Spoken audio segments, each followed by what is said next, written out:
Recording in progress.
Welcome tonight.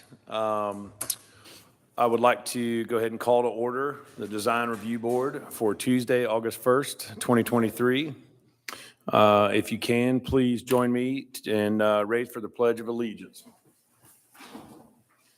I pledge allegiance to the flag of the United States of America and to the republic for which it stands, one nation, under God, indivisible, with liberty and justice for all. Thank you. This is a regular Design Review Board meeting of the City of Milton. I am Ken Warlick, Chairman of the Design Review Board. This is a 7-member board appointed by the City of Milton Mayor and City Council, created for the purpose of holding public hearings and making recommendations. Design Review Board reviews plans and makes recommendations to the Community Development Director for the developments, except single-family residential, in the form-based code and overlaid districts. In addition, the Design Review Board approves or denies the demolition requests and makes recommendations to the Board of Zoning of Appeals on variances. So at this time, I would like to go ahead and introduce our staff and board members. If we could start, please. Planner 2. Michael Carterman, Planner 2. Casey Robinson, Bethany Road. Reed Casey, Bethany Road. Ken Warlick, Kibworth Road. Doug Haney, Bethany Way. Mary Crunk, Hickory Mill Lane. Great, thank you. I would like to go ahead, and if I could, please ask the board for an approval of the meeting minutes from our July 11th report. Mr. Chair, excuse me. Mr. Rashami is here. Oh, yes. And he has something. I'm sorry. Yes, Bob, please. Just wanted to get up. I'm Bob Rashami, Community Development Director, in case the audience doesn't know. I just wanted to get up quick and welcome Ken as the interim chair. The other chair resigned. So the way I was thinking is, I know Ms. Cronk just got on. I think once we get a full board, we should have one more appointment to replace Charlie Roberts' position. Then we can have elections, and then you could all vote in a final chair if you want, and a vice chair. But for the immediate future, then Ken would be the acting chair for the board. So just we've changed. We planned on this a couple of months ago, but we've been changing things around. Staff has. What we're doing now is we're going to try to run these meetings more in tune with like a council meeting and a planning commission meeting and a BZA meeting. We have a little bit more structure. So Jackie will go through that tonight, showing you how we do that. With basic, more towards like Robert's rules on how we conduct it. And then we're also introducing staff reports. So staff will actually draft a report. You've probably seen them. They're probably handing them out. But I think it will help, especially new members. We'll get a staff report generated for everything that comes in. And it'll be kind of nice because it'll also show you the code references and the codes that are applicable so that you can be better informed on what it is you're doing.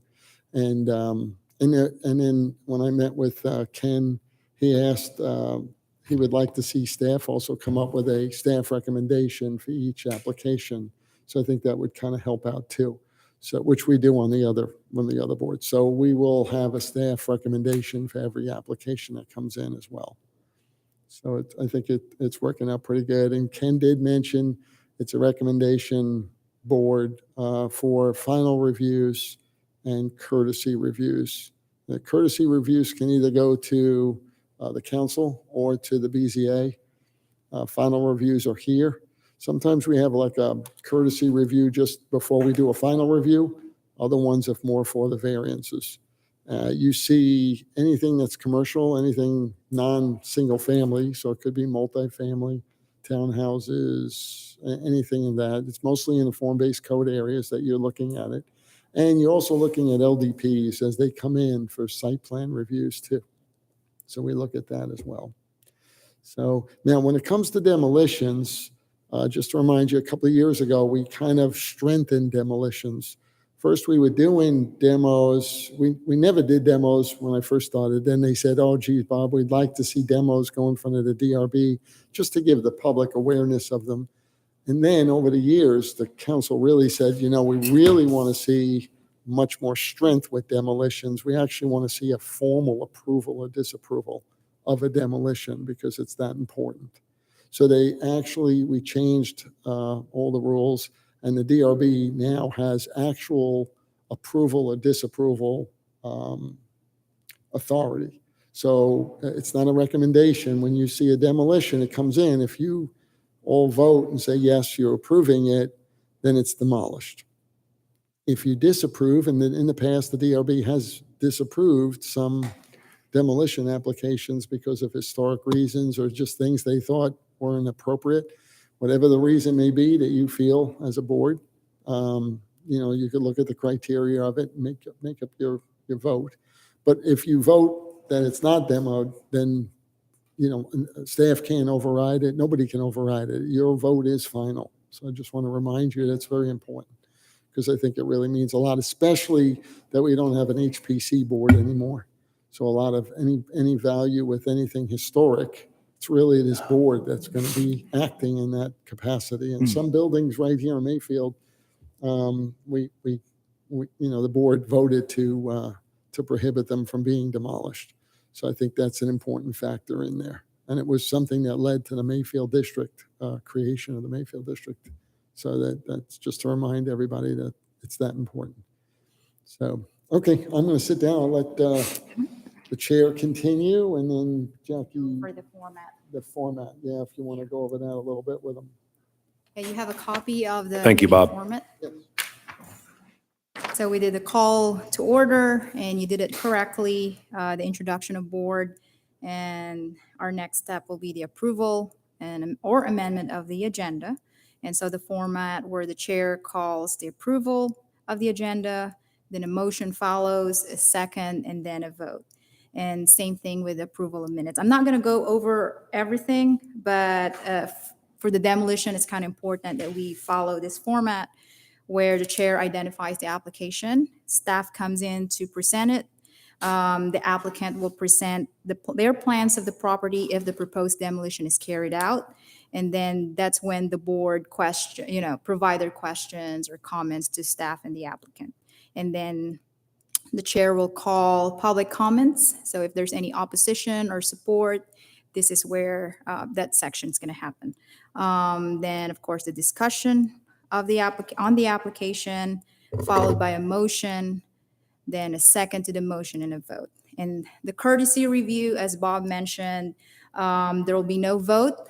However, there will be a recommendation. And then in the final review, I will make some corrections in there because the final review is also a recommendation to the community development director. So that's all I have. And then we'll do the approval of agenda. Thank you, Jackie.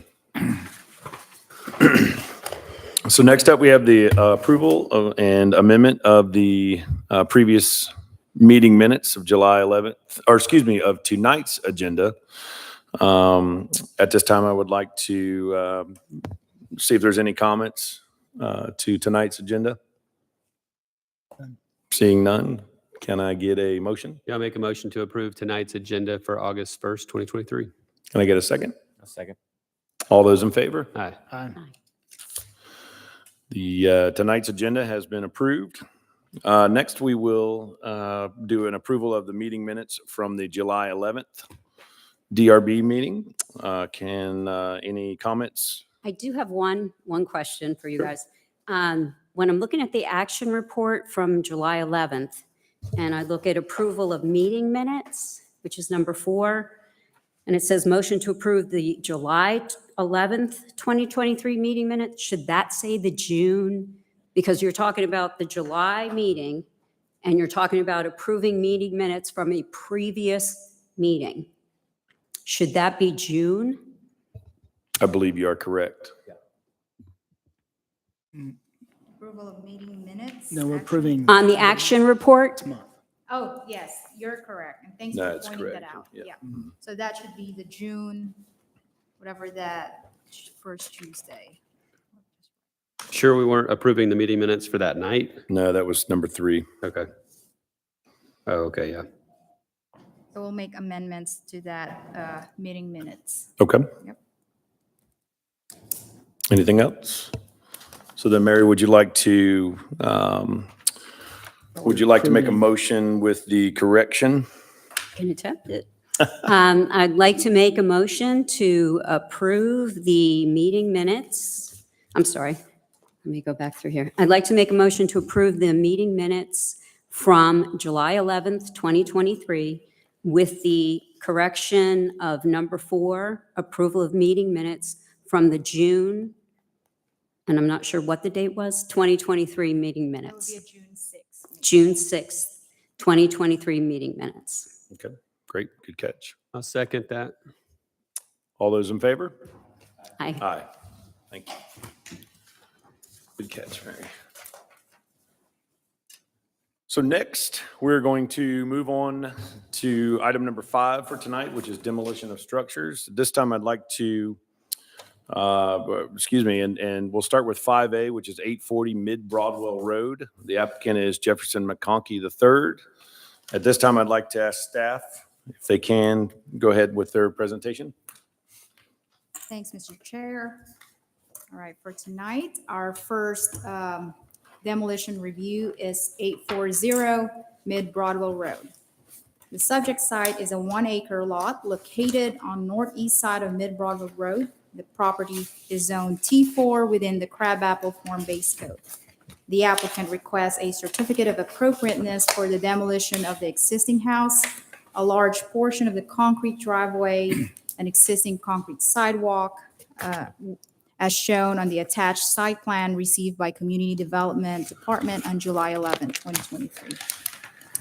This one-story brick single-family residential house with a crawl space was built in 1980 and was not listed in the Georgia's Natural, Archaeological, and Historic Resources GIS. No other accessory structures are present on this property other than the primary building that will be demolished. And according to the site plan, no trees will be removed. On our next slide, I'll show you the front and side elevations of the property. And this is the site map, and the property is bordered in red. This is the aerial view showing the different roads around the property: Charlotte Drive, Broadwell Road, and Mayfield to the north. And the applicant provided us a site plan that shows 4 different things, as shown in picture 1. That is the existing concrete sidewalk that will be demolished or removed. Picture 2, those are the existing trees that will remain. They will not be disturbed. Picture 3 is a portion of the existing driveway to be removed. And lastly, picture 4 is the existing house to be removed. And I just want to share you some adjacent properties photos, just to give you the look and feel of that area. And then further, this specific property was not included in the district at Mayfield that was approved by mayor and council on June 19th. However, there is a text amendment to Article 19 Crabapple Form-Based Code to amend the district at Mayfield to add this specific parcel, 840 Mid Broadwell Road, to the district. And I've shared the upcoming hearings and meetings associated with that text amendment. So we have the CZIM, that's this month, and then the Planning Commission in September, and then lastly, the mayor and council in November. So I've just added some supplemental information as well. Note that there is no existing moratorium barring the acceptance of demolition permit for this property. There is no existing variance as well. And then the applicant has already submitted a demo permit online, but currently it is flagged as pending for your approval. So before that permit can proceed and be reviewed, DRB will first approve it. And then lastly, for our staff recommendation, as mentioned earlier, this property is not listed as historic structure. And our recommendations are as follows. Complete demo permit application, which the applicant already did pending approval of DRB. If there is a septic tank, that needs to be demolished as well. We need to show 3 safe fence, and then lastly, level and grass disturbed area. So I asked the applicant to come forward.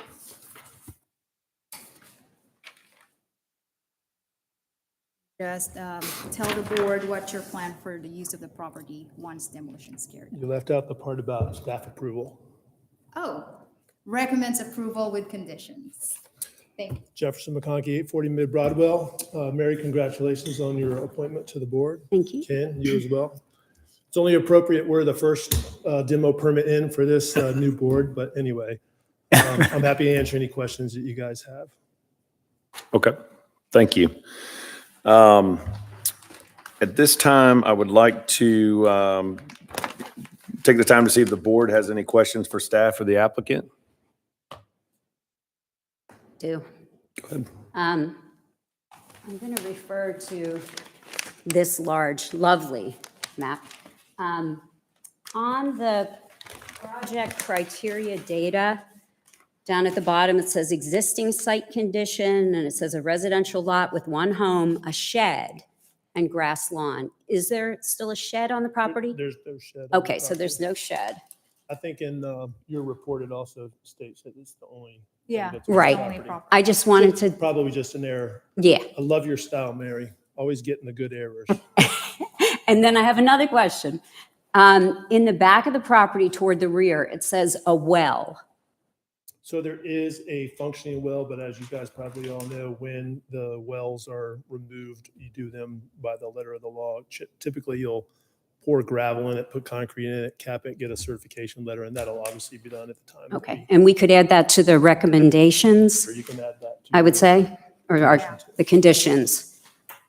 Okay, We've already contacted Fulton Health Services for the septic tank to have it pumped and get the certification stuff in so that we can crush it on site and have that done, and already have that in place too. that sounds good. Think that was it. Thank you. Yeah, my only comment would be to staff. Thank you for including the district layout and that master plan overlay on top of that, so we can kind of see where that is in context. Appreciate that. My question is it your intent to have this property added to the Mayfield district as per the staff report for the new text amendment to include this property in that? So for the record, we were contacted, my attorney through the city attorney, about asking if we would consider putting it into the district now that the district has been done, which we were obviously happy with. And we said, absolutely, we'd be glad to do that. So Okay, that's why it's being added and going Okay. through the process. That's great. okay. Great. Helps create continuity for everything else we're going to do. So Agreed. Understood. Okay.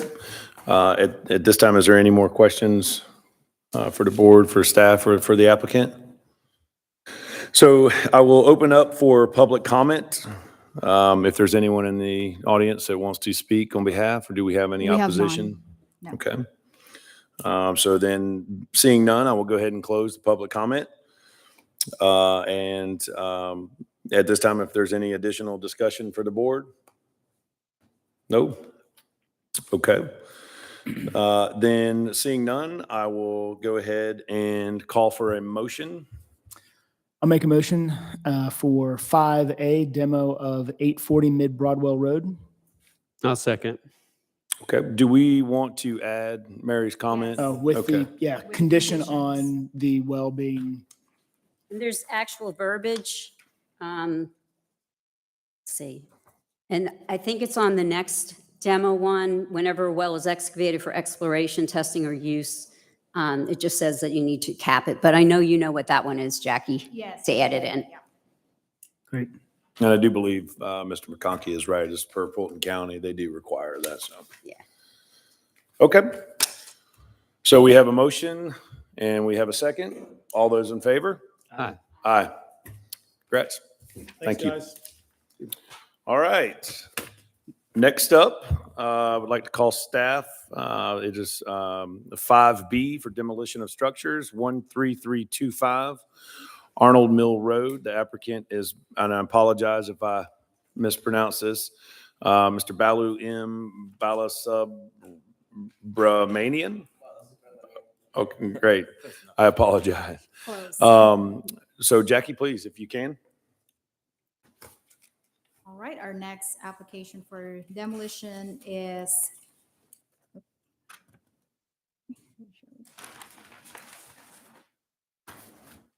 give me 1 second.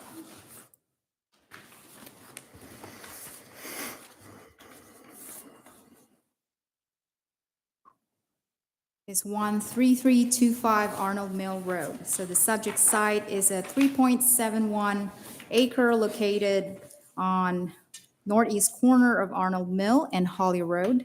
The property is zoned AG1 within the rural Milton overlay district. The applicant requests a certificate of appropriateness for the demolition of the existing house as shown on the attached site plan received by Community Development dated June 19, 2023. This one-story conventional single-family residential house with a crawl space was built in 1950 and was not listed in Georgia's Natural, Archaeological, and Historic Resources, GIS. There is an existing shed and barns located at the back of the property, but these structures will not be demolished according to the site plan provided to us. Additionally, the applicant indicated that the well behind the house is to remain, and the septic tank will not be disturbed because it was located far away at the back of the property. The applicant also identified trees that will be removed during the process, but after consulting with the city arborist, the removal of trees 7, 8, and 9 as shown on the site plan are allowed due to their proximity to the front and back walls of the house. So I'm going to just share you some structure photos of the front elevation. As you can see, those are the 4 trees at the front, the specimen trees. Here's the side elevation, the back elevation, the site map. Bordered, the property is bordered in red. This is also an aerial view. The property sits right here, just in the intersection of Holly Road and Arnold Mill.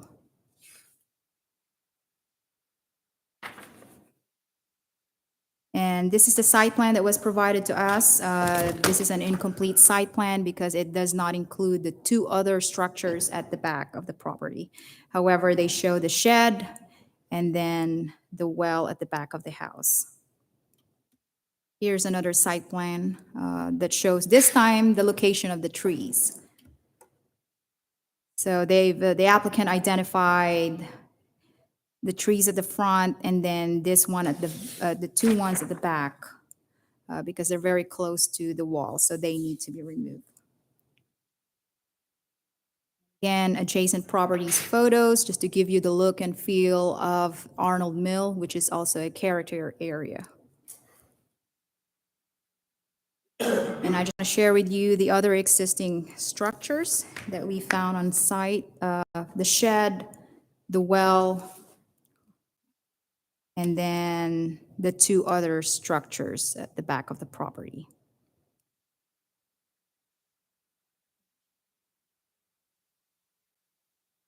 Here's some supplemental information. There is no creek on the property and it's not in floodplain area. No existing variance.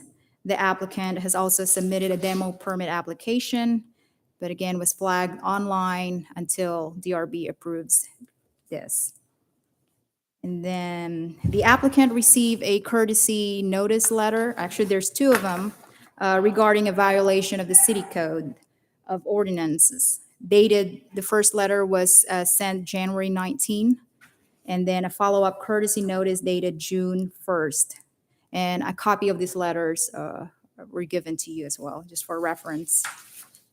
So the code in violation is, the first one is public nuisance or duty of the owner of dwelling, building, structure, or property. And the second violation is demolition of unsafe buildings or structures. So as mentioned earlier, during our site visit, staff discovered these two other structures that are not shown in the site plan. So staff informed the applicant that these structures will also need to be demolished because the primary residence will be demolished.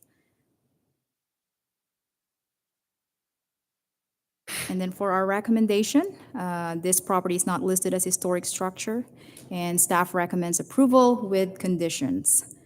Complete demo permit application, septic tank must be demolished, show tree safe fence, level and grass disturbed areas, no other trees to be removed without a permit. All structures will need to be demolished, and I just want to highlight about the well, because this is a state law. So whenever a well is excavated for exploration, testing, or used as a source of water supply, but is no longer used for that purpose, it shall be the owner's responsibility to cap it according to state law on water well standards. And that's all I have for this one. And I asked the applicant to come forward as well and present your plan. Thanks for the opportunity. My name is Bala Subramanian. The whole thing started when I was given the notice by the city that this nuisance building that I need to demolish it. So I was trying to see if I can talk to the builders and see if it can revive the building. After spending a few months talking to different builders, the conclusion was it's not worth it, demolish that building. So that's what we recommended, that we decided that to go and demolish the building. So it was basically, it all started with the city asking us to demolish the building. That's the background for demolishing the building. So the original idea was, we purchased the property actually in exchange for 1032 exchange because we sold some property, we bought this. And we didn't realize, we thought we can revive the property and make it as a rental property, something like that. But given the fact that, it's not going to happen, we are going to see what options I have, maybe build the building, maybe rebuild the building, or maybe demolish and just use only the other structures for maybe agricultural use down the road. So, I haven't really looked at what other options I have for the land. At this point, I'm doing it because I was asked to demolish it. So like the well will be capped, like I said, whatever that we need to do, we will do that. I got few quotes that what the cost of demolishing the structure. So once we have the approval, we will start the process. You said, Thank you. sorry. No, at this time, I will open up to questions for staff and the applicant. So you said you don't know what your options are, whether to build another building on site or to use one of the other structures on site. I thought we were demoing all the structures on the site. That was not the original plan, because they said that the building was kind of eyesore, remove that building. And we never discussed about the other structures. But this came up when we met on Friday. She mentioned that there is a law that says that if the primary structure is gone, the other structure needs to also need to be gone. It's kind of sad. There's a structure that I would like to keep it. It's in good shape. Some parts of it is demolished, but it can be reconstructed easily. But we have to look at what we should do. But at this plan, demolition application, that was not in the plan. If it needs to be, it'll be done in second phase. I would like to see if you can give me a chance to see what other options I have to, because there's a lot of wood. The structure is good. It's kind of sad to demolish. Is it the that. big barn in the back that you want to keep? Which structure is it? Yeah, the barn. Part of the barn, not the whole barn. It's really a long chicken coop. So I'm trying to say at least part of it. That and that, whatever I can say, whatever I can keep it. Was that, the structures that you're referring to, was that, because I noticed that staff said that the site plan was incomplete. It looks to me from the site map view, are this may be a question for staff, are the existing buildings that you were referring to that were not shown on the site plan, are they further back it looks like from the site view, like trailers or Back left something corner, yeah. Yeah, in the Let back me left pull up the corner of the. map. yeah. Is that, are you referring to structure one, which is in the very back corner that's shown here? Structure one is the one that you would like to keep. That's appears to be the biggest. I would say 1 or 2. Yeah, just to background that one, I mean, that drawing is not accurate. We did a survey. That property, that area where the trailers are, actually it belonged to the neighbor. When we bought the property, we went and talked to the neighbor, and he clearly showed that where the pins are, according to the survey. So it's outside our survey. I don't know, I mean, the GSI picture, I mean, in my opinion, is not accurate. Okay. Okay, for clarification, Yeah. make sure that we're on the same page. So the site map that you're showing here is GIS site map.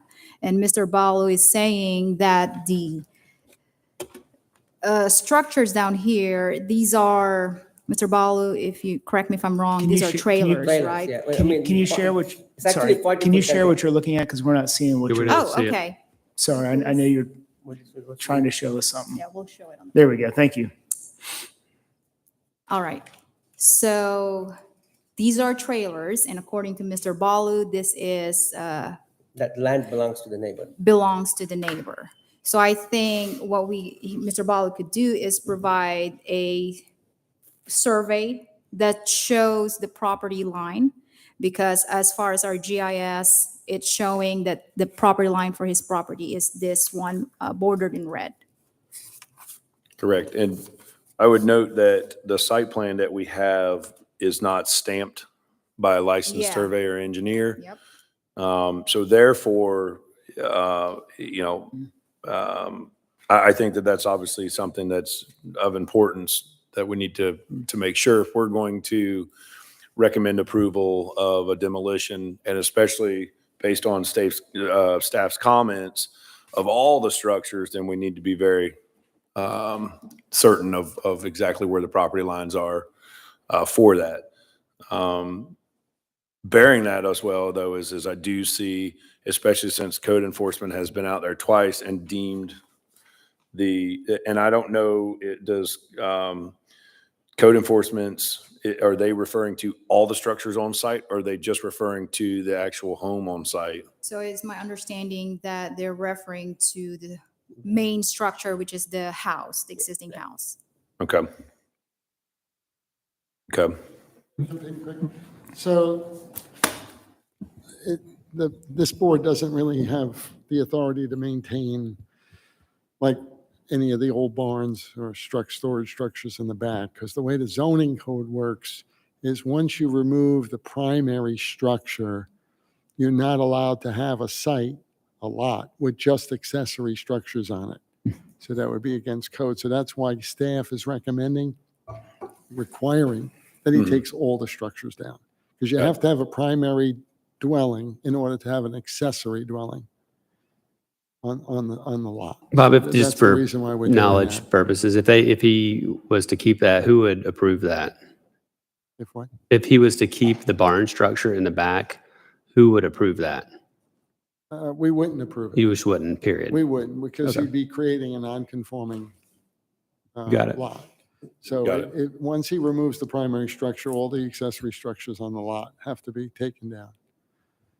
Because you can't have a lot with just accessory storage buildings. A shed, a barn, a chicken house. Well, if you had an actual barn that's housing animals, we do allow a barn, a real barn that's housing livestock, but it has to be housing livestock to Good be enough. on its own lot. So then I guess the question I have is can we make a motion to approve or deny on not having accurate information as far as what the GIS says and what the site plan that has been presented with the application? And I think it's two different, we're slightly talking about two different things. You're saying it's all or nothing, and what Ken's saying is, I get that, but we don't have an accurate site I plan yet. agree with the chair. I think, we could defer it for 30 days, have the applicant come back with a survey that really shows it, because if he's saying here that the trailers that are on there are not on his property, but There are two different things. Trailers are outside the property, but the barn, the chicken coop is within the property. Understood. So, Understood. I think from our point of view is that we have a GIS.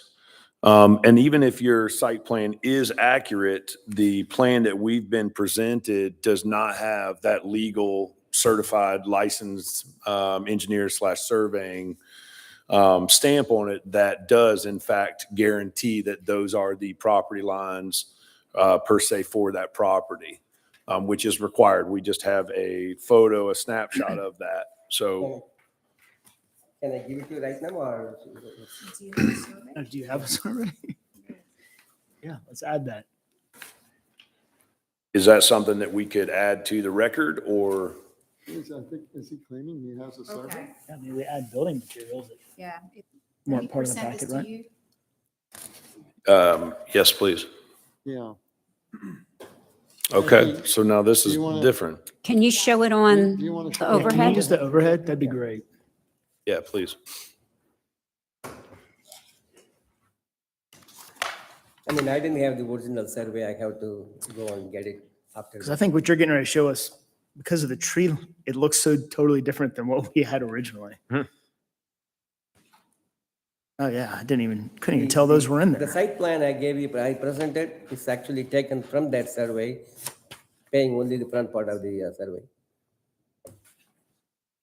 Okay, so I copied and enlarged the front part of the survey. got it, understood. So, but what we have right now, and I know Mr. Scott Reese with Brumbo Reese, and he is a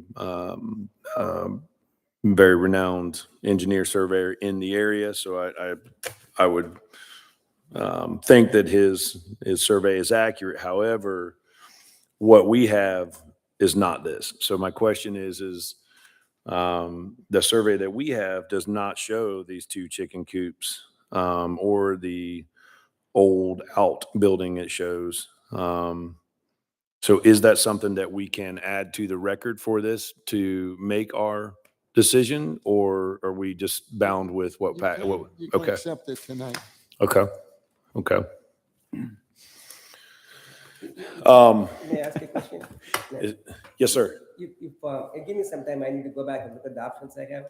One of the options, if we choose to build a building, can we keep the structures in the back? That would be a question for Bob. I believe that because code enforcement is requiring the demolition of the structure based on the safety of the structure, I believe if we approved the demolition of the structure, then the buildings in the rear would be non-conforming. So then you would have to go through the BZA to get approval to leave the existing structures there without a primary residence in the front. Is that correct? They would just have to be taken down. The BZA can't allow an accessory Okay. structure. So essentially, it's at this point, because you've had two code violations and essentially the city is mandating that this be taken down. Because of that, it's an all or nothing, essentially, from our standpoint. Is that correct? Okay. Okay. No, can we take the primary structure and then come back and do that later? I mean, No, you'd have to take all the structures down at once. You gotta remove them. Because you're not allowed to have those accessory structures. Because then they would be accessory structures on a standalone lot. It would be a non-conforming lot. But is there any time period, I mean, you will allow me that we are supposed to go back and start building another building there after removing the primary structure? Then I will be in compliance with the requirement, right? Well, I'd have to check the site plan too to see if everything's even I think it needs to capable be of being tabled. legalized. Well, if they house animals, then they can remain. Is that right? Well, they'd still have to be 100 feet from any property line. It'd still have to meet all the codes. I haven't checked all that. Well, would that be a different variance request then if it's something that was built before Milton was a city and it's not within? He I'm just trying to help. He's trying to save two structures because if he Yeah, does build would another be house able and then he wants if to had build a two more primary barns. house, If he had a primary house on the lot, the variance board would be able to grant, the legalization of those if they housed animals. Correct. Yeah, I mean, if he had a primary structure on the thing, maybe he'd just use them as storage buildings too. I mean, we just have to look at them because I think they look from the picture like they are larger than the main dwelling, so we don't allow that. They have to be subordinate to the main dwelling as far as size. Well, then So there's you that. can't build a 1,600 square foot house and a 30,000 square foot storage building. No, actually, We've it's, had people try. So I mean, at this point with the demolition, if he needs to take them down, I just thought it'd be, take them all down, but I So- can't grant them any like relief as far as time. Understood. Give them a year or something because Mm. there's So nothing in the code that allows me to have that authority. then I guess my question would be is how does this work if we were to say, perhaps give you defer this and give you some time to decide on whether or not you that wanted to try and keep those? Obviously, you would need a revised survey with more dimension sizes and quite a bit more information than what's been presented. But with the fact that code enforcement has essentially said it's time to demolish this, what recourse do we have in that? Well, code enforcement saying that they're unsafe, it's an unsafe building, so that's puts them in a different position. I mean, Right. I think if he had a permit in for a new residence and showed that everything else could be legalized, it'd probably be easier for staff to say, well, okay, we can keep the existing structures up because they are capable of being legal. I'm not saying they are, but if they were, or BZA, to go back to BZA and see if you can get them legal. But at least he's got an existing permit in for a new dwelling. But without that, there's nothing I can do for it. Okay. So maybe the best thing to do would be to postpone it. You know, we can postpone it for 30 days, put a deferment in 30 days, and I can work with the applicant to see what it is that he can do if you're trying to Can save you- those structures. But Can you go ahead and do that two cases? I mean, first go ahead and take care of that unsafe building first, and then go back and deal that as a separate demolition permit. I think what he's saying is we don't have the authority to say you can take down the primary residence and have two auxiliary structures. We cannot say yes to that. The only thing we can do is we can either say take it all down, or we can give you 30 days to work with city to figure out if you have any other options. you could postpone and defer it for 30 days. We can work with you to try to figure out another way of trying to save it. But even if you try to save, we'd have to probably make them go to BZA first. That'll take him with the new zoning procedure law. That will take him another 2 months to go through just to see if he can get that through. Existing structures would more than likely exceed the amount of allowable size of an accessory structure and or barn based on the size of the home that you would propose. So even if you did go for a put and take the next 30 days to try to put in for a new home plan, it may very well still affect the size of both and or one of those existing structures that may have to be either removed or reduced as far as the size being larger than the proposed structure that you would be proposing, if that makes sense. I mean, building. I know it's a lot. Yeah, building a new building in that place, it's not going to happen in 1 month. It's a lot of work. Understood. So, I mean, Understood. financially, I mean, planning, finding somebody to, I mean, a lot of work. Actually, I bought that. My kids told me that, you are getting old, you cannot have any rental property, no more rental properties. I said, okay, I'll buy something that I just buy a property, let it sit there for some time, I can sell it later. That was the original intention. Mhm. Then when we saw that house, I mean, it's a really nice house with the wooden structure is good, except that it started falling apart. Then we decided that it's a good idea to take it out. Now, building another house, making a decision in a short time, it's not going to happen. So all I'm asking is, can we take care of that first house because it's a violation thing, that'll be gone. Then we'll work on the second phase up in the demolishing the other buildings. Okay. I mean, but the agriculture, will take any exception to that one? I mean, like, suppose if somebody wants to have a nursery or something like that. So I'm gonna. Is it going to be Do you want me to make a motion? As being an AG1, is it possible just to grow something, I mean, not having a primary structure? Can try to do like a landscape business, but it's it's all like use like permit. to You'd look still at the have to go in options. front That's of what I'm you. saying. Why don't you I'll defer for figure that 30 out. days? We'll look at all the There's options and we Go can figure work it with out. Like, I don't want him to have to tear down something he Let's doesn't do need that. to tear down. So I think that, is there any other questions I- for the I board? do. Yes, go ahead, Mary, I'm sorry. I wanted to just mention, when you do have the site plan, the location of the septic, I didn't see that on this plan that we see. So the location of the septic is going to be important. Okay, And I didn't know, we had the supplement to the site plan diagram. I wasn't sure who completed that, if that was the applicant or someone else. But this mentions the trees, in this document, it mentions the trees to be removed, but those numbers don't match with what's on this. So on this document, it's saying T8, T9, and T10 are within your silt fence to be removed. But in what the arborist said, those numbers were 7, 8, and 9. So that's a conflict between those two. So you would want to get that straightened out as well. And then I would also look for the tree save fencing.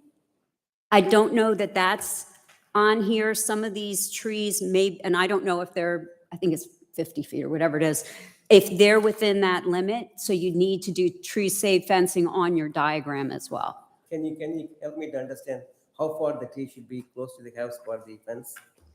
I mean, is there any, how far it should be, or how proximity it should be to worry about the tree? I'm going to ask the staff for the exact on that. Say fence is generally put on the drip line, follows the drip line of the tree. So drip line is defined as the outer circumference of the leaves, because that's where it drips. So that's where the roots would be. So that's where the fencing should be. I mean, definitely the tree is pretty big. It's pretty big. It covers the whole house. So, We can always work with the city arborist to define exactly where she can help you with it. okay. Yeah. She's pretty good. And then I had another question too about the driveway. Is there an existing driveway? No, just a gravel, Okay, so there's no drive, other concrete? no concrete, no. Okay.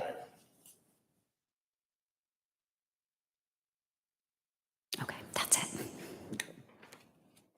Any other questions for staff or the applicant? So at this time, I'll call for public comment. Are there any in opposition, any in? We have none. None, okay. I will call for a discussion amongst the board. So I'll close the public comment and I will call for a discussion amongst the board. Sounds like to table it, yeah. Yeah, my recommendation is to table for Yeah, I think we 30 days. let him and staff see if there's any other way for him to be able to save those buildings or do whatever it is he can possibly do with his property. Okay. Okay. Then can I is there any other discussion or? Nope. I'll make a motion to defer this for 30 days while the applicant talks to staff. This is the demolition for 13325 Arnold Mill Road. Okay. I'll second. All those in favor? Aye. Aye. So, sir, we're recommending that you get with staff and we're recommending that you get with staff.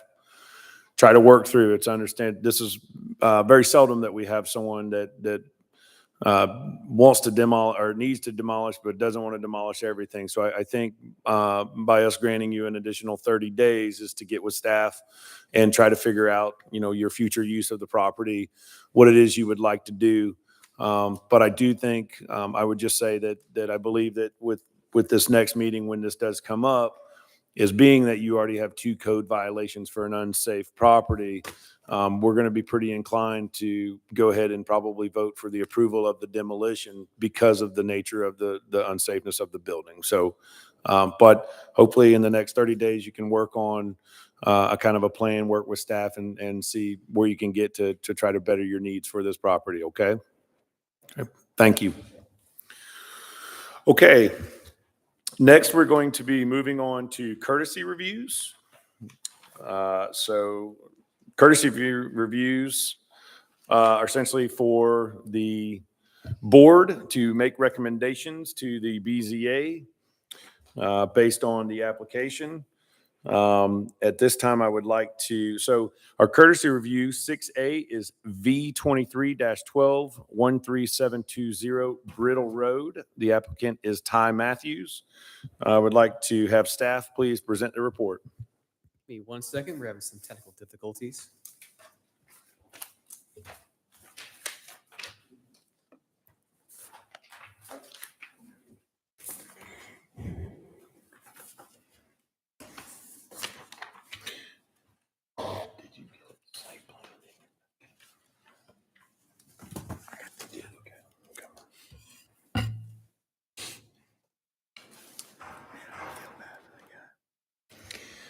Yeah. My concern is that.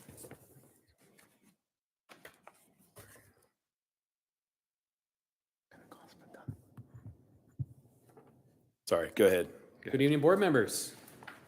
Variance evening. courtesy review 6A, and the request is to allow a proposed barn to encroach into the 100-foot building setback for housing animals by 35.5 feet towards the southern side property line and 33 feet towards the rear property line, section 64, 415A4A.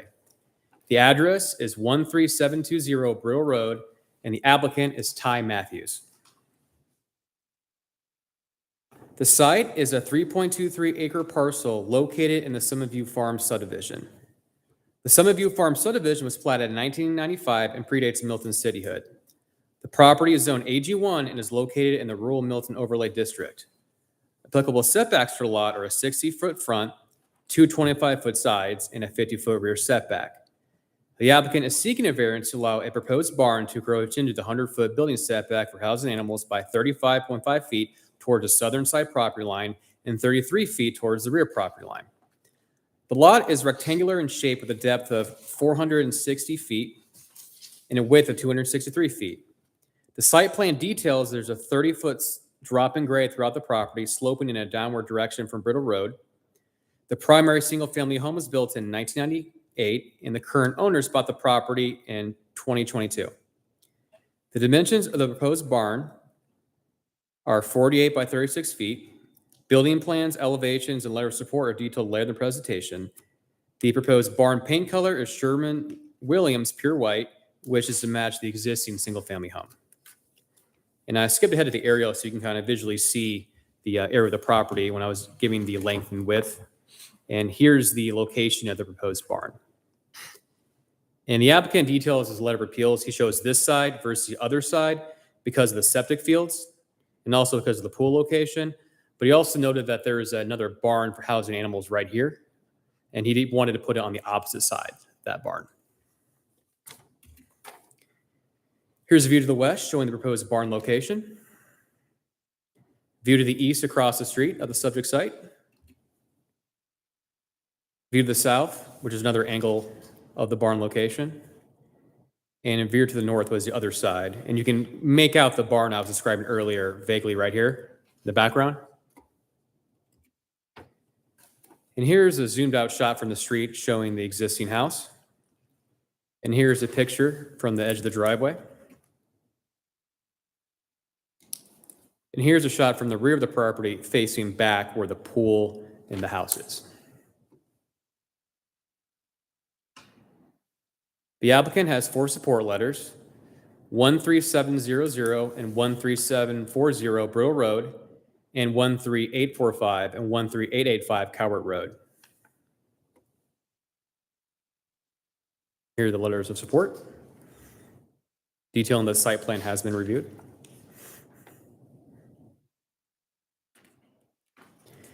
Here are the elevations of the proposed barn, which I mentioned earlier is 48 by 36.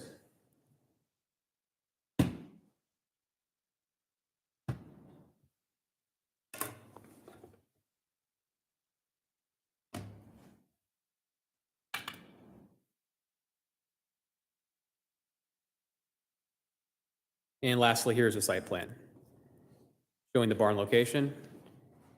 And here are the septic fields. And full encounter requires 10 feet distance from the structure to the septic fields, and he's putting it as close as possible. And I stated earlier, if he chose the other side, he'd be seeking a similar variance, but he chose to not put it where there's another horse barn adjacent property. Any questions for staff? Oh, excuse me. Let me call the applicant up. Yes, please. Summarize before you open it for questions.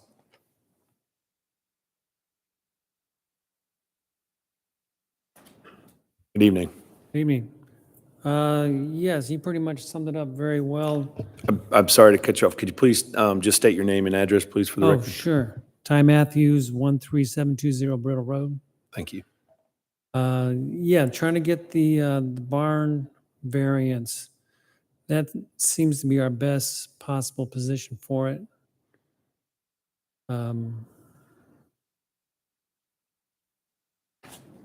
Would be best if I just took any questions that you had rather than try to say something Okay. without embarrassing myself. No, that's fine. That's totally fine.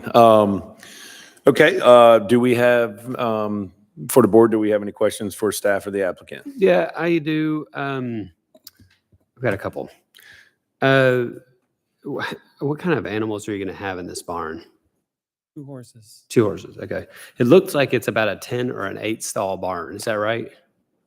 It's 8. 8 stalls. But it won't, I mean, it's not planned to have 8 stalls. I mean, some of it will be tack, feed, storage. There'll only be a total of 4 stalls for potential horses. Okay. Well, so we don't approve anything on this board. This is just sort of questions, but something you maybe want to be prepared with when you go to the BZA. It's a 3.5 acre lot with a nice house and a pool in more or less an equestrian neighborhood, which only leaves probably about 1.5 acres worth of quote unquote pasture. So to have more than 1 horse it just may be a question that comes up, or what kind of animals do you want to house in a rather large barn? It is. It is large, but that's what they want. That's what the kids are asking for. But it won't, yeah, we're only planning 2 horses and an occasional, like a visitor. We have other friends that are in the equestrian world as well. They might, if they leave out of town, we might board them for a week while they're gone as a guest. And then that's why we got planning on space for more. And I was also hoping for a kind of a bigger structure where we could eliminate that shed that's on the property and have that kind of storage. Well, in the that brings barn. me to another question. I went by the property today, and the property next door looks like a chicken house, not a horse barn. Is that correct? The barn that he was referencing to is actually the property next door. To the right, if you're facing the property? They have a barn that must have been built maybe before Milton was a city, and it's right next to the neighbor's property. But it looks like a chicken house. Well, no, the people right next door do have a chicken house. Okay, so we're not in talking that about corner. But the reason why I didn't want our barn in that corner is because if our barn is in that corner, then the neighbors also already have a barn next door close to them. So then on they the would have- rear. Yes, yeah, the people, there was a picture of that, but, so then our neighbors would kind of be, in a way, sandwiched between 2 horse barns. So you're not saying it's not your next door neighbor's property. You're saying it's the property next to it that has one on that side. Correct. I did have that question for Michael. You said you visited the property and you actually had a picture in that. I don't know if we can go back to that. But that picture was white, and that chicken house was black. The aerial. Well, yeah, if you don't mind going back to that one picture, and I guess my question to you, Michael, was not that one. Yeah, he was talking about The one on the right, yeah, the view to the north, that right there. Do you feel that barn was relative into the size of the proposed barn that the applicant is requesting? Being honest, I didn't look at the dimensions. Okay. in very detail, Okay. but No, that's fair. it did blend in. I mean, you can see It looks like a I house. can't really see it That right from. there is a chicken coop. Okay, so that is a chicken coop. that Yeah, we're that's what I was talking about. referring to. Okay, so then where's the barn that you're referencing to? I'm sorry. And then, You cannot see the barn in that picture. Okay. So, yeah, so It's this on is the what other the white thing side. I saw is here. So what barn are you talking about? These people up here. Okay, they have a barn on the other. Got it. Okay. Other side of the property. So I do have a question from this view. Is that a tennis court? Is that what is that next to? What is that next to the small shed that you have on your property that's not shown on your site plan? You can see it. It's the, That is a blueberry and raspberry garden. Okay. And what the black stuff is I did not install that. The black stuff is like the landscaping fabric that they put down to control weeds. The netting. Okay. So it's not a tennis court or basketball court. Okay. I understand. Okay.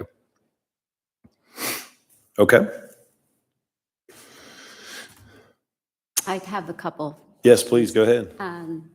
On the information that you submitted, you said something about, you also chose this location because it's one of the flattest spots on the yard, and you're thinking about a possible horse ring. Is that? That is correct. The horse ring would be where the small shed is and where that garden was at. And that's our best spot for that because it's the absolute flattest part. It would for a horse ring, that'd be the easiest installation. Okay. Had a question as well, Michael, for where we have section 64-415A4A.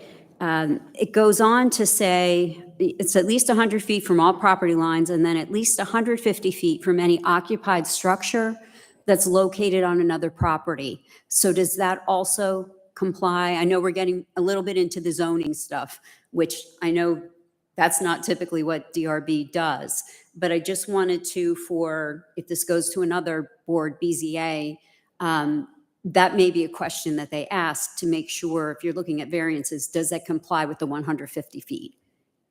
Yeah, we'll definitely look into that. He would have to provide that during the building permit process. Now that we know that's the one in reference is a chicken coop, that would definitely be farther away than 150 from if the barn is on the other side of the property. I guess the question at hand comes, is there a barn on the other side to the south of you? I didn't see one from the site visit. Like There's something the there. property directly south? Directly south. That's a little shed for like his lawnmower and stuff. Okay. So yeah, I believe he'd be fine meeting the 150-foot rule, but thanks for bringing that to our attention. Great.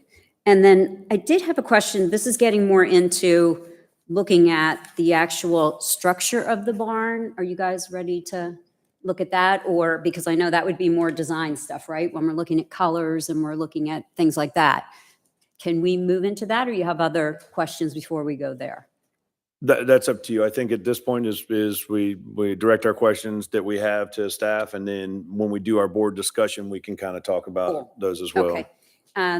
The paint color, the proposed paint color, it just says Sherwin-Williams Pure White, and you've got a sample, and it doesn't look like pure white to me, which is good, Yeah. because our regs say that it needs to be an antique white, a subtle shade of white. So I still thought that was fine, even though they call it pure white. I think that's good.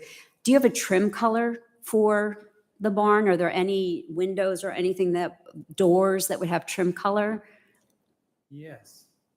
There is. There'll be some trim color, but I haven't given that a lot of thought. I'm assuming probably maybe some black. Some of the some of the doors will have like an X kind of look to it. Uh-huh. Those might be black possibly. So Mary, I was actually, one of my comments was going to be to recommend if this does in fact get approved, is to ask the BZA to have this come back through the DRB for approval of the exterior finishes, so we can get a little bit more into detail with those, if in fact it does get approved. Okay, that's good. Another question then for follow-up would be about lighting. If you have any lighting on the barn, any plans for lights, that would be good to include that in the plan as well. Okay. Yeah, there'll be a few exterior lights out front. I just want to make a comment too, just in case it's helpful for when you go to BZA. This is a rather large structure. It's about, what, 1,700 plus square feet. To house that few of horses, there may be a way, in case they deny it, to build a smaller horse structure within the 100-foot setbacks, closer maybe to that ring. And if you were planning to use some additional space in the barn for storage, which I would, then maybe you wouldn't have to get a permit to go closer to the setback lines for a additional substructure. Is that correct, Bob? Yeah. Does that make sense? So to build two buildings instead of one, big one, Yeah. without getting into these variance issues. Actually, it could be kind of cute too. Yeah, there is, Just in case they Yeah, give you you can- pushback on it, there may be other options for yeah. you. Just noteworthy from staff, the southern side is 100 feet from the septic fields. So there's no way you could build a structure towards the side property line without a variance, Or moving the unless it was septic. 0 feet. So if he was going to put it at this current location. Even a substructure that did not house animals? No. So the 100-foot rule applies. My point was from the site plan, the septic fields are 110 feet from the side property line, Uh-huh. and he needs 10-foot buffer for a structure. So he would need a variance regardless Okay, of how small he made it. gotcha. Sorry, I was trying to help. I have a question. Is there an HOA? no. No, okay. What is the max size for a barn accessory structure in this case? Or is there? So accessory structures typically are subordinate. And when it comes to housing animals, I don't believe it specifically states Okay, that a barn needs to be a subordinate. But from everything I've ever seen permit-wise, it's always been smaller than the primary structure. and typically the ZBA would probably recommend that as well, right? I believe so. And is there, whether the equestrian committee or somebody has some kind of law of how many acres you need to have per horse? Yeah, that's what I was going to ask. How many horses per acre? The rule of thumb is 1 acre per horse. Okay. Is that right? I'm asking because I don't know if Milton has a law. Is that a rule? Is that a law? Is that? Well, you can have a horse on 1 acre on AG1 property. Okay. I don't know anything further that the equestrian committee might know. But that's That would be a And good a- point to bring up, right? yeah, in a 1 acre paddock. So like the horse is hemmed into 1 acre. If you're planning on putting a riding ring and you've got a pool there, how much? I mean, clearly it's not going to go. I'm just wondering how you'd have enough room to have that many horses out there. If I think it's 3.2 acres, right? Yeah, most of our acreages are, most of our pastures out front. Yeah, the barn and a possible riding ring would reduce that, but most of it's out front. Okay.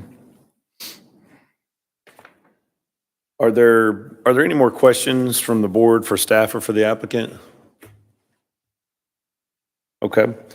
Seeing none, I'm going to go ahead and I will call for public comment. Are there any in favor? Well, we have our letters of approval. We saw that. Is there anyone in opposition? No. No. Okay. Seeing none, I'll go ahead and close public comment. And at this time, I'll open it up for the board for discussion. Sorry, I do have one more question. The Prothrows, I think we did not have a letter of support or opposition. Is that right?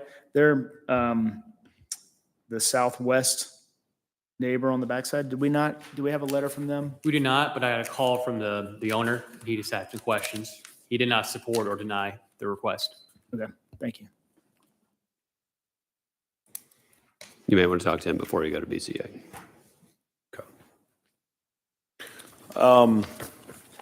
So because we do not vote, we simply make recommendations for the BZA. I'll go ahead and I'll make some recommendations. There are some details missing from the plans. The scale, the 1/4 inch equals a foot is not correct. And staff did put in a report that it is 48 by 36. It does have the front elevation that shows the 36-inch long or 36-foot long, but does not have the side profile that shows 48-foot long. In my opinion, the structure is rather large. I believe it's too large. I don't have an opposition personally to having a horse barn there. That is the insignia of Milton, and I feel like this is a good property and area for that. I do feel like the structure is rather large, with the also added knowledge that you will be putting in a ring and stuff like that as well too. So I would recommend that put a little bit more detail into the plans, maybe show a little bit more on the site plan as well for the BZA. And then I would also recommend that if this does get approved, that the architecturals come back in front of the design review board for us to just review kind of what Mary was talking about as far as the roof colors, the gutter colors, the siding, any kind of accent colors, lighting and stuff like that. Just to kind of make sure, and maybe some additional photos of your home as well, for us to make sure that it's fitting within the character of your home and then also the surrounding homes as well. Anything else? Any other recommendations? I don't know that I would have a recommendation, but if you do go to BZA, they may want to see a landscape plan of sorts for any maybe sides that you're getting a little closer to, especially the further left and rear neighbors. Correct. Yeah, the more you can present to the next board you go in front of, the better off you're going to be to get it done. Yeah, I think everybody's probably in favor of more barns, more of the equestrian landscape for sure. Just want to make sure that if we're going to be encroaching, then that it's warranted. Kind of, I think to their point is it's a really big structure on a smaller, your piece of property is bigger than mine, not calling your property small, but I'm saying it's a really large barn structure for that. I agree. Okay, so since we do not vote, that is our recommendations to you for the BCA, and we wish you luck. Okay? Thank you. Great, thank you so much. Okay, moving on. Next on the agenda is Agenda 7, final reviews, and we have none. So we are going to move past the final reviews. And we will start with new business. New business 8A is proposed amendments to the DRB meeting schedule. Jackie, would you like to go ahead? Yes.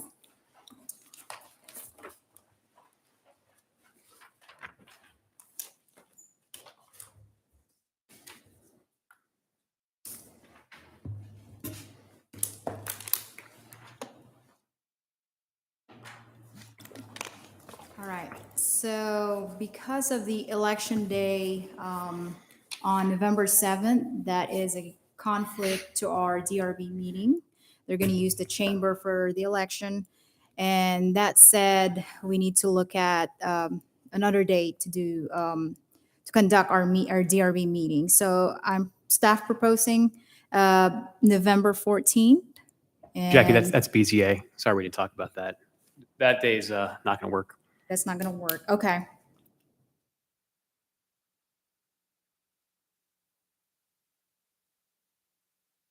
Okay, so I'm sorry, Jackie, we're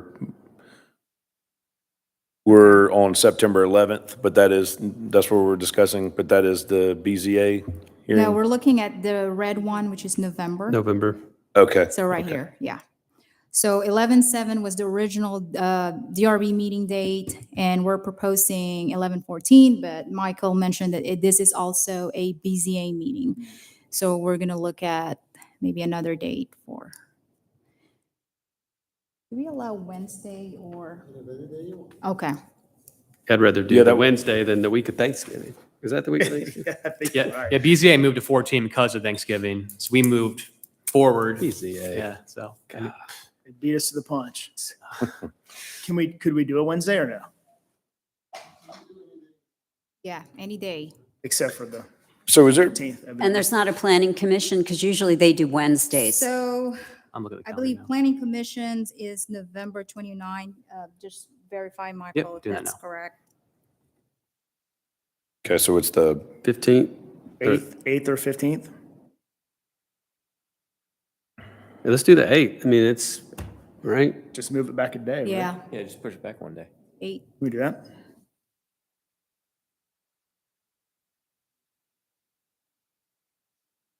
The 8th is a Wednesday? okay. And did we, Yes. did we change the September meeting? Was it not So- originally the first Tuesday, which would have been the 12th? We changed it to Monday, or has that always been there? It's always been there. So Okay, this I was the apologize. I approved, yeah, just had it in my schedule as, Yep. okay. So just to jump in real quick, that Wednesday 8th is available, that Thursday the 9th is available. But I can keep going for other dates if you guys, but the 8th and 9th are available in November. Wednesday to Thursday. Either of those days works for me. I think Wednesday's probably a little bit better, but I'll let the rest of you chime in. Wednesday. Wednesday, the 8th it Wednesday's is. good. Do we make a motion for that? Yes, Okay. Are we making a motion for just this one or for, just for this date. okay. All right, I'll make a motion to change the November DRB meeting for 2023 to November the 8th, Wednesday. Second. All in favor? Aye. Aye. Aye. Okay, great. All the dates on here, all the other dates are good though, right? I've got to go back and change mine, but yes.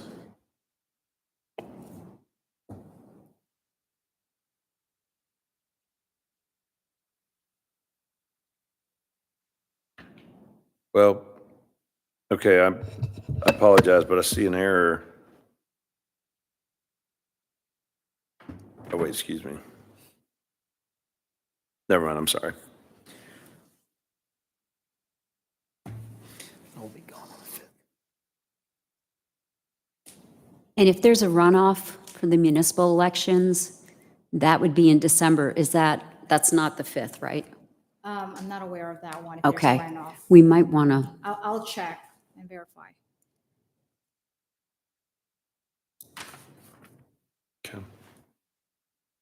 Okay.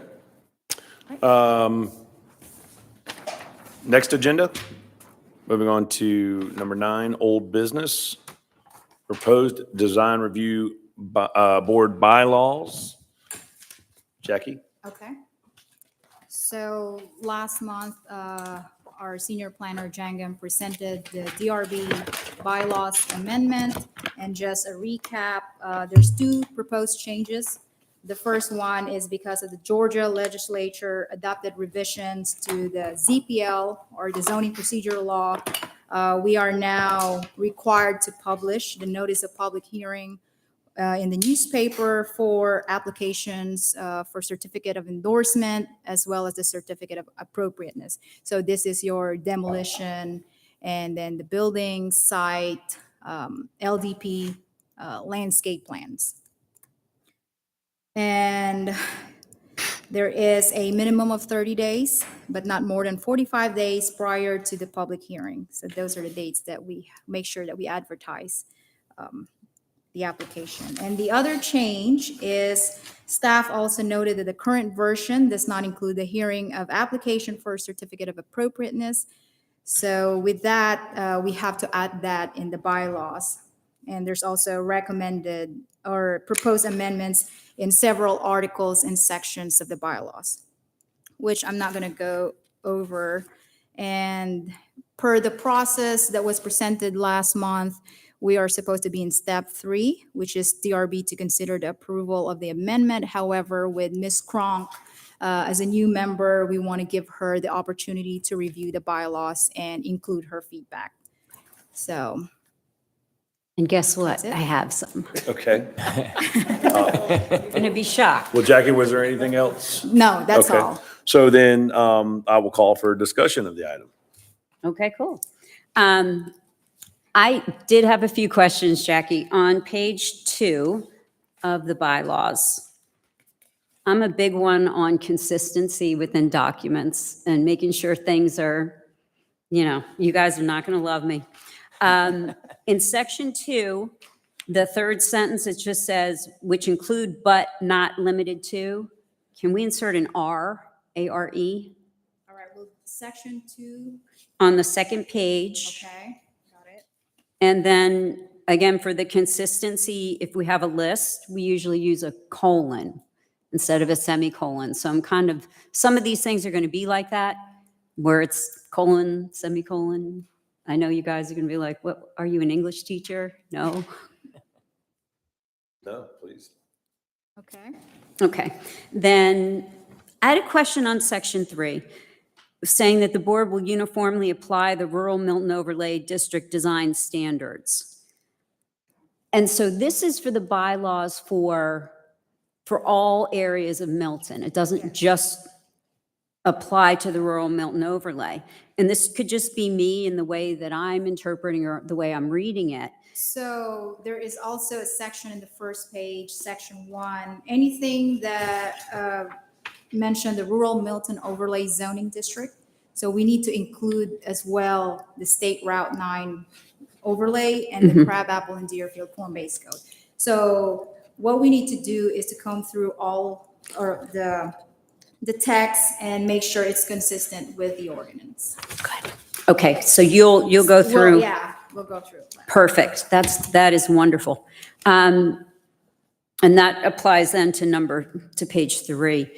On section 5 on page 3, if a building is listed in the Georgia's Natural, Archaeological, and Historic Resources Geographic Information System, what happens then? If somebody comes to, do we make a determination about that because there's no historic preservation? How does that work? So if it's included, that means that property is off limits. Okay. As far as I know. Okay. All right. And then on number 6 on that list, what would happen if the plans aren't appropriate for the character area? Because it's asking, find out what the applicant wants to do once they do a demo. So if it's not consistent with the Milton standard, or it doesn't conform with our ordinance, that's something that the board will weigh in, and you can say, no, Okay. this is not applicable. We'll work with the applicant to make sure that they conform with whatever their plans for the property. Okay. Okay, great. I think the intent was we had questions previously of, we wanted to assure if they did in fact demolish the structure, it just didn't stay a gravel pit and staff has started putting that in their reports where it needs to be grassed, cleaned up. It's not Needs to just be- demolished and left as a Yeah. pile of trash. So. Right, right. Okay, great. Well, and I want to clarify something on your last question. If it is on the historical registry, it still can be approved for demo. If it's, it's not something that we actually bring to the board once it's listed in the historic. Well, we as have historic. approved demos before that are on historic registry with conditions, correct? Could you repeat the question again? We have approved demos that have, of structures that have been on historical registry with conditions before. Oh, okay. I'm not aware of that. Okay. Yeah. Okay, well. just So I something guess it's a case by case then? Is it, On the historic, I'm sorry. On the historic registry, the city of Milton did a survey. And so we have our own, city of Milton survey of old historical buildings that we were doing for the HBC. The fact that that board has been dissolved, we still utilize that survey just to kind of let you all know which buildings we think of importance. But if it's on the historic registry, yeah, we wouldn't be allowed to take it down. I've been on the board a long time and my memory is fading, so it That's okay. probably is just No, old but buildings you're that weren't probably on there. getting on that other survey that we're talking about, because Yeah. we used to look at that survey and it was good. Still a really good survey. And so if it's on that survey, we'll make sure that you're all aware that it's on that survey and that this building, we thought at some point would have had some historical significance or some significance for buildings of value in the city of Milton, Yeah, so there's that you can make a better decision. There's likely a difference between having historical significance and Being being on. on the registry. Right. Right. And do we have a list just of the ones that are on the historic registry? there is a website, it's a state website. That's where I check if this is. Got it. If the state identified this property as historic, then it's off limits. Okay, okay, perfect. Anybody have anything else on that? No.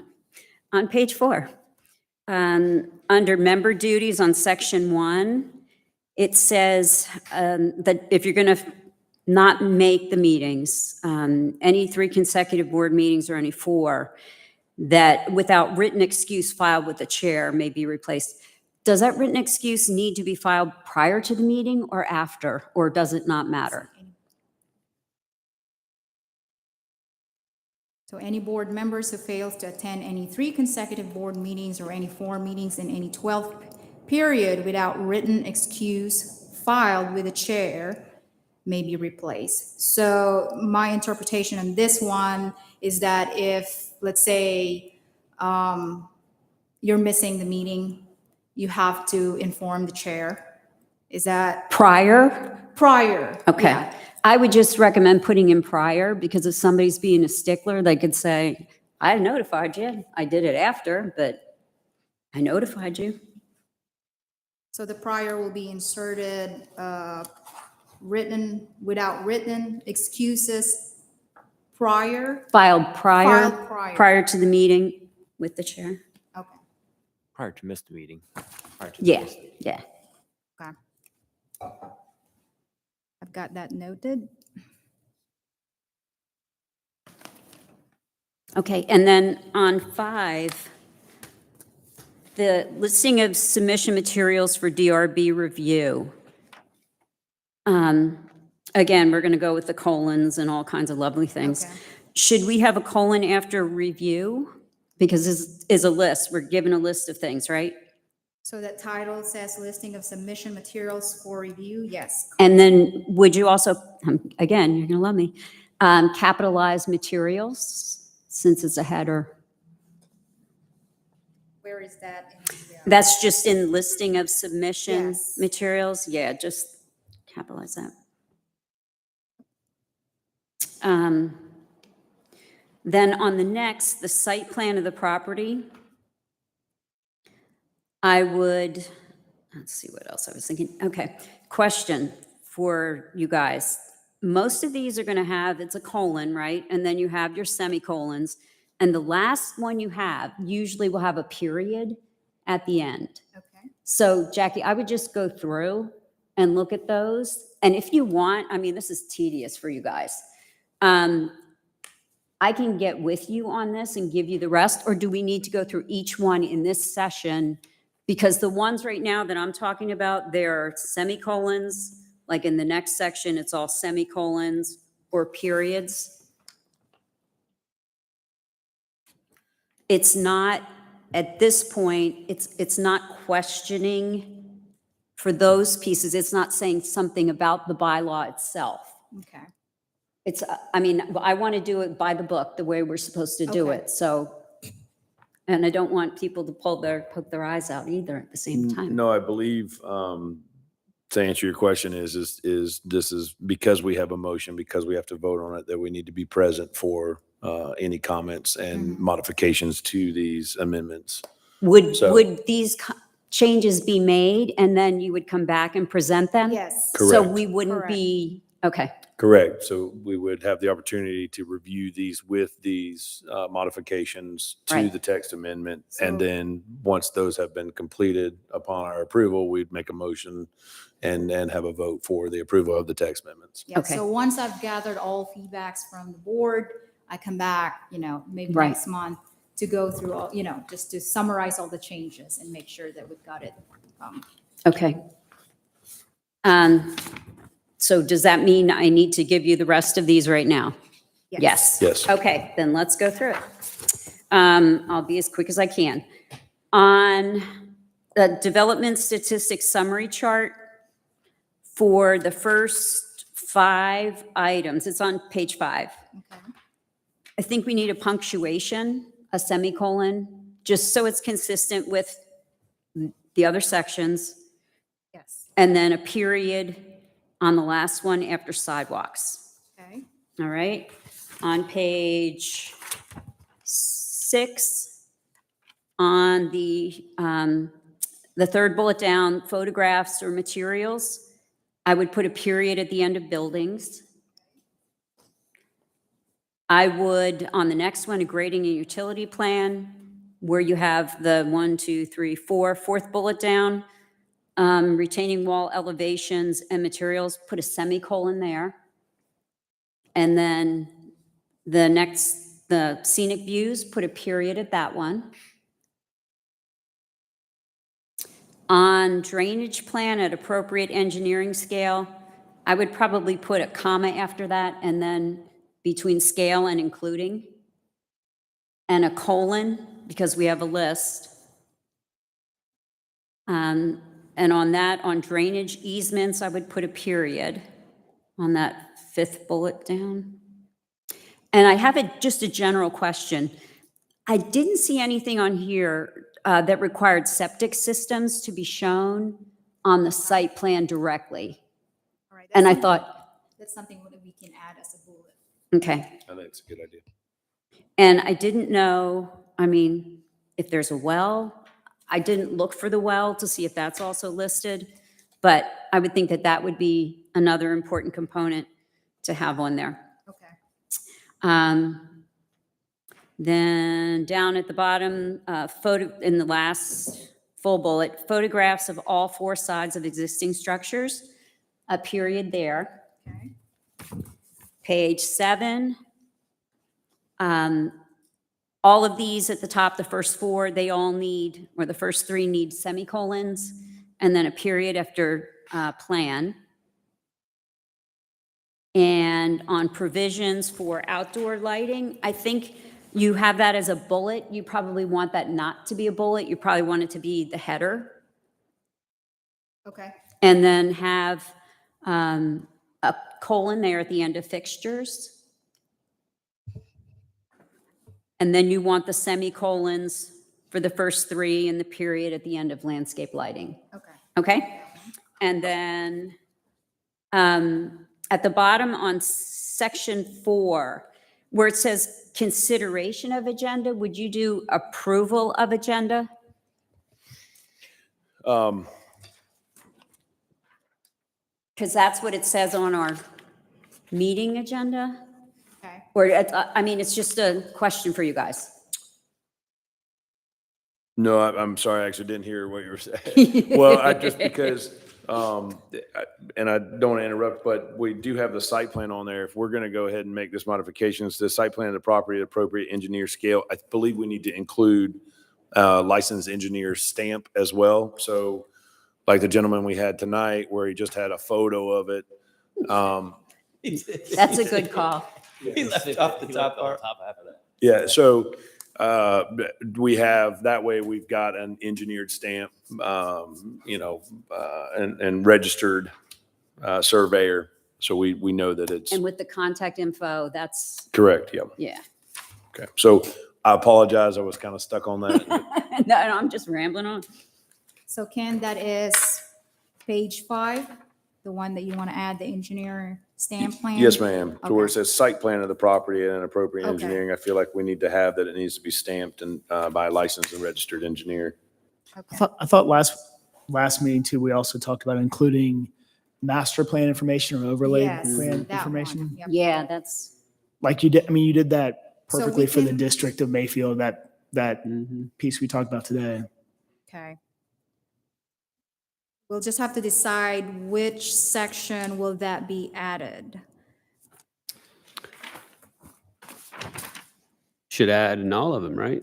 Shouldn't it be in demos? Could be in the very, I think it probably could be, you've got those first 4 bullets under listing of submission materials for DRB meeting.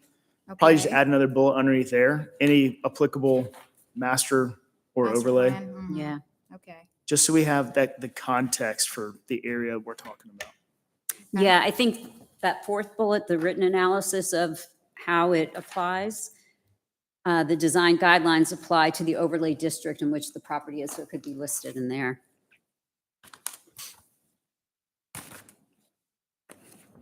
Okay, anything else, or we're almost done. Go ahead, Mayor. No, please go ahead, Mayor. So the question that I had was, section 4 on page 7. Okay. The first bullet, or the first number is consideration of agenda.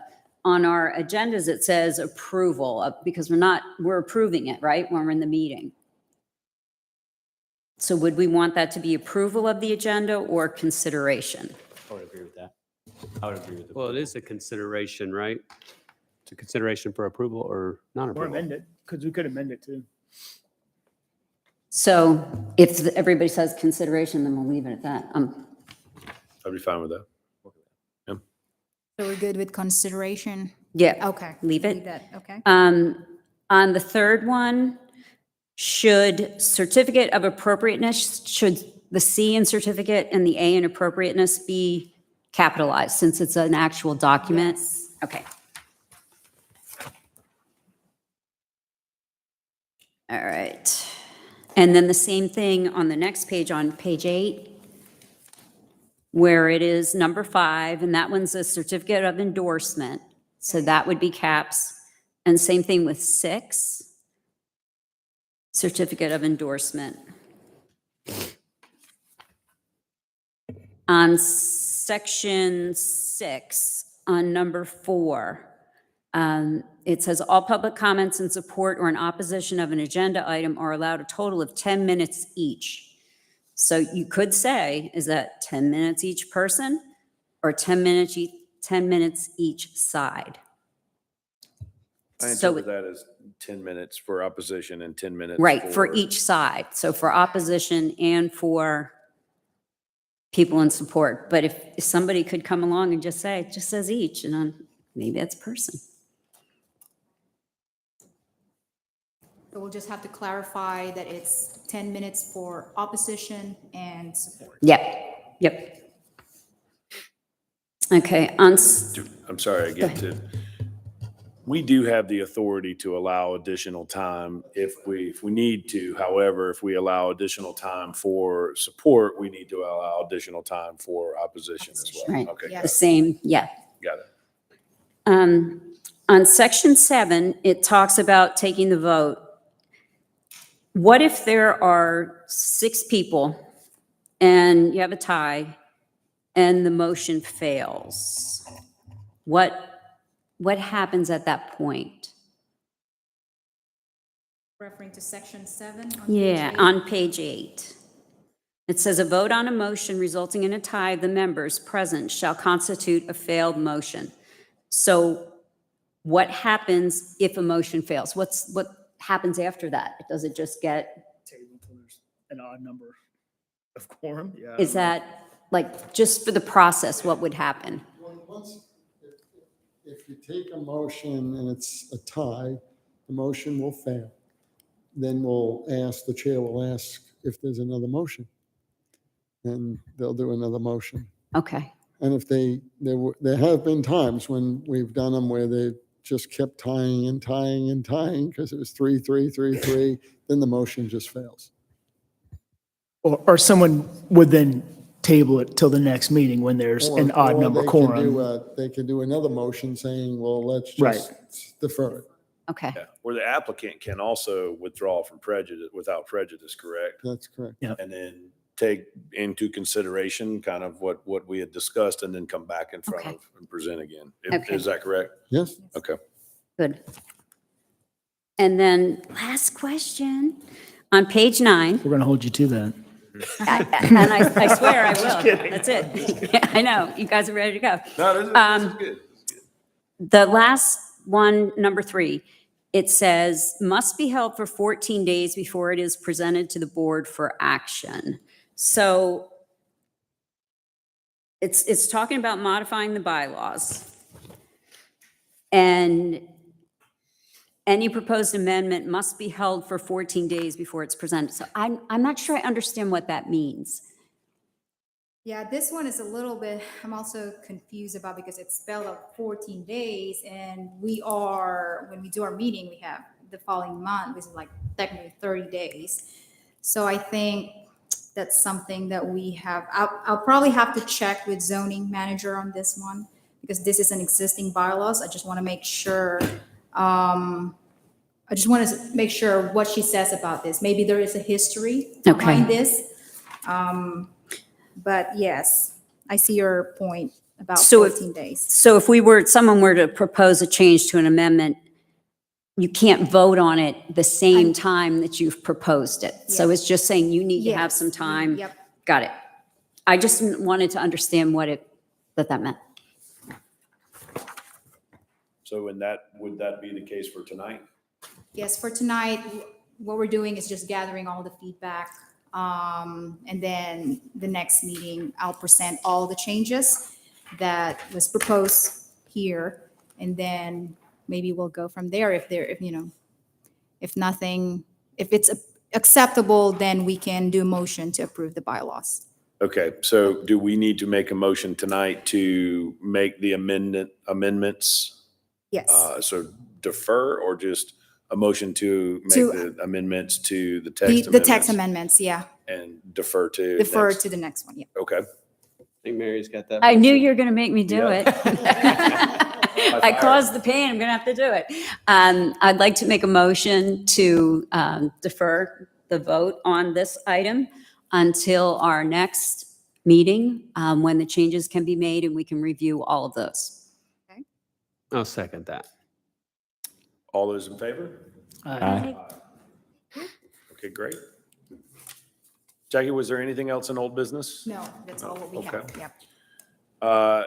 Seeing there is no additional old business, can I get a motion to adjourn? Make a motion to adjourn the meeting. I'll second. All those in favor? Aye. Aye. Great.